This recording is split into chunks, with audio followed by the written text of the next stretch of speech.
Uy, may pating. Ayan, halala ka. May pating. May pating. Wala, kakain na patay ka. Hello mga idol. Magsasabaw nga po pala kami dito sa laot. Pumunta dito si Kuya Dodong Gallego at si Kuya Toto Mandado. Ito, dala nilang isda. Nahugasan na po ito namin at meron kaming 3 pusit. Yan o, medyo maliliit lang. Lalagay ko po dito sa kaldero. Nahugasan na po namin yung kaldero. At merong mga isdang danggit. At saka isdang maripate, karabalyas ba? Dito tawagin sa amin, karabalyas tong maripate. Yan, gihubak na. At isdang baknet. Ito mga idol, napakasarap na naman ito. At ilalagay ko na yung kamatis. Sabay dito yung mga lamas, sibuyas at kamatis lang. Dahil wala tong asin, kaya lalagyan ko po ng dagat. 2 ano lang po, pampalasa. At ito po yung tubig tabang namin.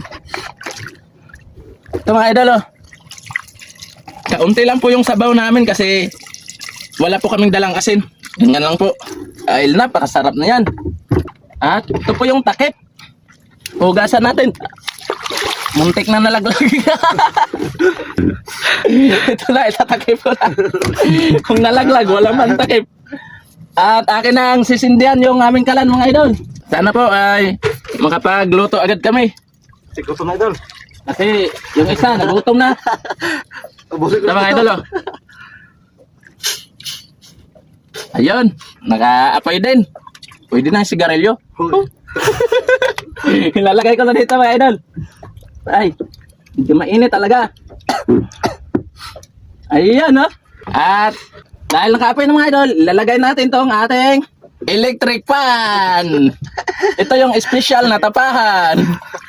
Lagay natin mga idol para yung hangin gaganyan maka ano yung apoy. At ito na yung special maripati, danggit at pusit na may kamatis, sibuyas. Wala lamang asin, merong bitsin. Ito na mga idol. Lulutuin ko na po. Tagi, medyo palubyukin ko lang po yung kalan. Yan ah. At hihintayin na lang namin maluto. Shoutout sa mga manlalaot dyan. Sipag lang tayo, darating din ang swerte natin. At ayan yung nagkakamera ko, si Kuya Dodong. Mga idol. Ayan. Yeah, maraming salamat sa pagdala nyo ng isda yan. Nakakasabaw tayo. Walang problema yan. Pinutom na rin kami. Ayan. Pinutom doon niya. Pumunta kami dito kay Gallego Mix Vlog. Ayan ah. Masayang kainan naman to mamaya mga idol. Yummy. At ayan si Toto, hindi na makita masyado sa usok. Ayun na. Uy, to, may pating. Ayan, halala ka. May pating.